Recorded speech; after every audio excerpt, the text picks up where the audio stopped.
আপনারা দেখছেন সিএম বাংলা, নিরন্তর বাংলার মুখ।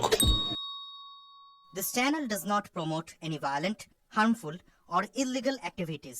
All content provided by this channel is meant for an educational purpose only.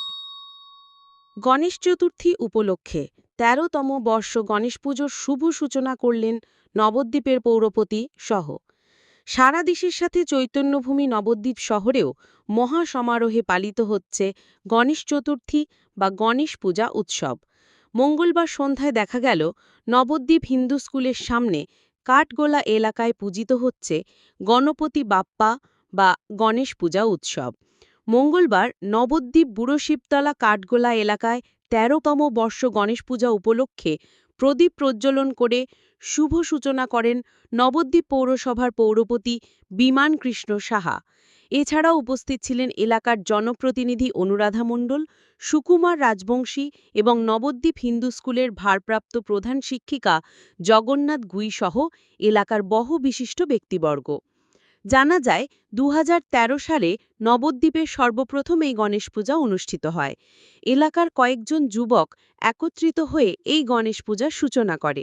এছাড়া আরও জানা যায় যে এই গণেশ পূজা উপলক্ষে এদিন সন্ধ্যায় উদ্বোধনী অনুষ্ঠানে একটি স্মারক গ্রন্থ প্রকাশ করা হয়। ২৮শে অগস্ট বৃহস্পতিবার অনুষ্ঠিত হবে একটি স্বেচ্ছায় সন্ধ্যাকালীন রক্তদান শিবির ও বিনা ব্যয়ে চক্ষু পরীক্ষা শিবির।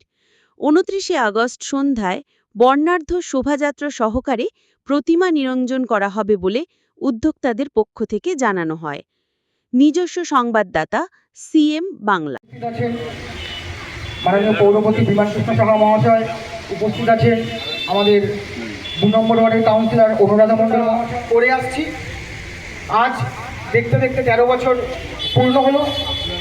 নবদ্বীপে প্রথম বারোয়ারি পুজো হিসেবে আমরাই প্রথম এই গণেশ পুজো করেছি। আমাদের হিন্দু স্কুলের প্রাক্তন ছাত্র প্রথম যখন শুরু হয়েছিল ২০১৩ সালে, তখন প্রথম আমরা আলোচনা করছিলাম যে নবদ্বীপে প্রথম শুরু হলো গণেশ পুজো, গণেশ চতুর্থীতে। এটা নবদ্বীপে সেরকমভাবে প্রচলন ছিল না। আমরা মুম্বাই, দিল্লি এরকম বড় বড় শহরগুলোতে তখন দেখতে পেতাম। তা যাই হোক, নবদ্বীপে যখন শুরু হলো ভালো লাগলো যে আরও একটা অকেশন নবদ্বীপে যুক্ত হলো। কারণ বাঙালি মানেই তো ১২ মাসে ১৩ পার্বণ, একটা না একটা লেগেই থাকে এবং বাঙালি তাতে আনন্দ খুঁজে নিতে ভালোবাসে। জন্মভূমি নবদ্বীপ, জগন্নাথ স্যার বলছিলেন ১২ মাসে ১৩ পার্বণ।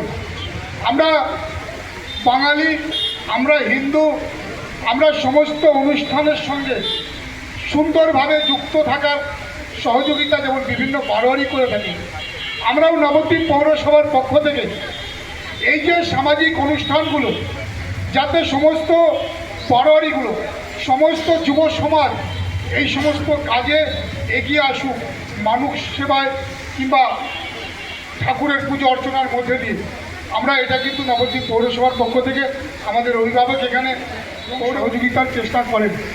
অর্থাৎ আমরা এটা বোঝাতে চাই যে একটা সামাজিক অনুষ্ঠানের মাধ্যমে শুধু মানুষের মনোরঞ্জন হয় না, একটা সামাজিক অনুষ্ঠানের মাধ্যমে সামাজিক যে অর্থনৈতিক পরিকাঠামো সেটারও পরিবর্তন। সমস্ত মুমূর্ষু রোগী এক ফোঁটা রক্তের জন্য হাসপাতালে হাহাকার করছে, আমরা তাদের মুখেও হাসি ফোটাবো। এই যে ভাবনা, এই পুজোটাকে কেন্দ্র করেই ভাবনাটা, সেখানেও তাদের ভাবনা তুলে ধরা হয়েছে যে আমরা কীভাবে ১৩ বছর কাটিয়েছি বা আগামী দিনেও আমাদের ভাবনা, আগামী দিনেও আমরা মানুষের পাশে কীভাবে থাকব।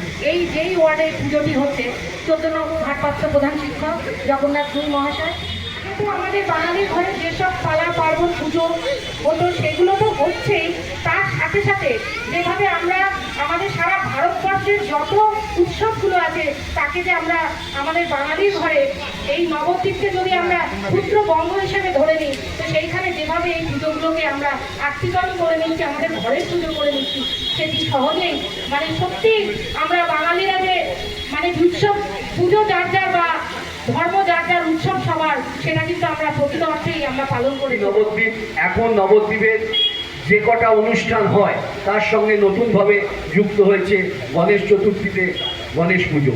মেনলি এই অনুষ্ঠানটা আগে মহারাষ্ট্রের পুজো ছিল বা মহারাষ্ট্রের ওইসব অঞ্চলে এই পুজোটা অনুষ্ঠিত হতো, কিন্তু বর্তমানে পশ্চিমবাংলায়, শুধু পশ্চিমবাংলা তো হয়, নবদ্বীপেও এটা খুব সুন্দরভাবে হচ্ছে। আজকে গণেশ চতুর্থীর প্রাককালে আজকে শুভ উদ্বোধনী অনুষ্ঠান এই গণেশ পূজা কমিটির আয়োজনে। এখানে আয়োজক যারা আছেন তাদের মধ্যে যাদের নাম জানি আমি, অনির্বাণ ঘোষ, শুভম বর্তমানে প্রফেসর, একসময় আমার ছাত্র ছিল। আচ্ছা, অনির্বাণ ঘোষ আমাদের বিগত কাউন্সিলরের স্বনামধন্য পুত্র অনির্বাণ ঘোষ। আরও এখানে যারা আমরা জনপ্রতিনিধি আছি, যেরকম আমি তো আছেন 2 নম্বর মহারাষ্ট্রের পুজো। কে বললো মহারাষ্ট্রে বেশি করে আমার দুর্গার ছেলে, তো মা দুর্গার পূজা তো আমরা করি, তো দুর্গার ছেলে তখন থাকে না সঙ্গে, গণেশ থাকে না, থাকে। তাহলে যা মহারাষ্ট্রের পুজো নয়, পুজো আমাদের সকলের, বিভিন্ন দেবতাকে আলাদা আলাদাভাবে আমরা পুজো অর্চনা করি। আমি যতদূর জানি গণেশ দেবতার আবির্ভাব যে শনি ঠাকুর অর্থাৎ গ্রহরাজ, তিনি খুব রুষ্ট হয়েছিলেন দুর্গার প্রতি, তার ছেলেকে মাথাটা খণ্ডন করে দিয়েছিলেন গ্রহরাজ। দুর্গা আকুতি মিনতি জানিয়েছেন মহাদেবের কাছে, হে দেবাদিদেব, আমার সন্তানের আজ্ঞায় এই অবস্থা, আমার সন্তানের প্রাণ ফিরে দাও। তার কাতর প্রার্থনা শুনে মহাদেব নন্দী বিরিঙ্গিকে বলেছিল যে কালকে সকালে ঘুম থেকে ওইটা যার মাথা পাও তার মাথাটা কেটে এনে গণেশের মাথায় লাগাও, সে প্রাণ ফিরে পাও। পেয়েছিল একটা ছোট হাতির মাথাটা গণেশের গলায় প্রতিষ্ঠিত করার সঙ্গে সঙ্গে তিনি প্রাণ ফিরে পেলেন। তখনও দুর্গা সন্তুষ্ট নয়, হাতির মাথা না, এটা হতে পারে, আমি মানতে পারি না। তখন দেবাদিদেব মহাদেব মানে দুর্গা দেবীকে আশ্বস্ত করেছিলেন তোমার সন্তানের পুজো ছাড়া অন্য কোনো পুজো আগে হবে না। যেই পুজোই আমরা করি না কেন, গণেশের পুজোটা আগে করতে হয়। ওম নমঃ শ্রী সিদ্ধিদাতা গণেশের। এবার বক্তব্য এখানে কিছু নেই, 13 বছর যাবত এই পুজোটা হচ্ছে, গণেশ পুজোটা। তাহলে এটা মহারাষ্ট্রের পুজো বলবো না, এটা বাংলার পুজো। বাংলায় আমরা সব, সুকুমার রাজবংশী বলছিল 12 মাসে 13, আর অনুরাধা মণ্ডল বলছে 13 না 33টা পার্বণ 12 মাসে। আমরা নবদ্বীপে বিশেষ করে, যেহেতু শ্রী চৈতন্যদেবের দেশ, গণেশ চতুর্থীর অগ্রিম শুভেচ্ছা। বুড়োশিবতলা শ্রী গণেশ পুজো কমিটির উদ্যোগে আমরা প্রতিবারের ন্যায় এইবারও গণেশ পুজো আয়োজন করেছি। আমরা 2013 সাল থেকে এই গণেশ পুজো আয়োজন করে থাকি। এই গণেশ পুজো নবদ্বীপের বুকে সর্বপ্রথম আমরা এই বারোয়ারি পুজো হিসেবে প্রতিষ্ঠা করেছিলাম। আজ দেখতে দেখতে 13 বছর হয়ে গেল আমরা এই গণেশ পুজো করছি। এই গণেশ পুজোতে আমাদের একটা রিউনিয়ন হয়। আমরা যখন 2013 সালে ছিলাম, আমাদের সব বন্ধুবান্ধব ছোট ছিল, সেই জায়গা থেকে আমাদের এই গণেশ পুজো শুরু হয়েছে। আজকে দেখতে দেখতে প্রত্যেকেই প্রতিষ্ঠিত হয়েছে এবং একটা রিউনিয়নের মতন, যেখানে প্রত্যেকেই বিভিন্ন কাজে আমরা থাকি, এই গণেশ পুজোর সময় এক হয়ে এই গণেশ পুজোটা আমরা সম্পন্ন করি। আমরা প্রত্যেকবার কিছু না কিছু কর্মসূচি নিয়ে থাকি এই গণেশ পুজোর। এবছরকার আমাদের যে কর্মসূচি সেটা হচ্ছে রক্তদান শিবির এবং বিনামূল্যে চক্ষু পরীক্ষা কেন্দ্র। আমাদের আজকে উদ্বোধন এবং আগামীকাল আমাদের ঠাকুর পুজো হবে এবং তারপর প্রসাদ বিতরণ হবে।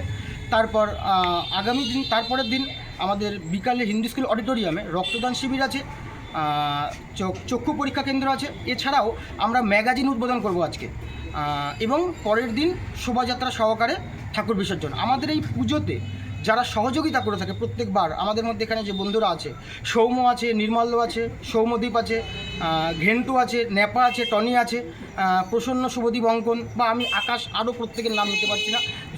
প্রত্যেকে আমাদের এই পুজোতে অংশগ্রহণ করে থাকে প্রত্যেকবার। আমরা যেহেতু অনেক ছোট থেকে এই পুজোটা আমরা চালু করেছিলাম, আমরা আজকে প্রত্যেকেই কাজের কারণে, ব্যবসার কারণে বা চাকরির কারণে প্রত্যেকেই বিভিন্ন সময় বিভিন্ন জায়গায় থাকি আমরা, কিন্তু এই পুজোর সময় আমরা সবাই এক হয়ে একটা রিউনিয়ন করে এই পুজোটাকে আমরা করে থাকি। আমাদের পুজোটা প্রথমে এখানেই হয়েছিল এবং কিছুদিনের জন্য আমরা পুজোটা এই রাস্তার বাইরে করেছিলাম, কিন্তু জায়গার সমস্যার জন্য আমরা আবার এইখানে এই পুজোটা করে থাকছি। আপনার নাম পরিচয়? আমি শুভম দাস, সদস্য শ্রী গণেশ পুজো কমিটি।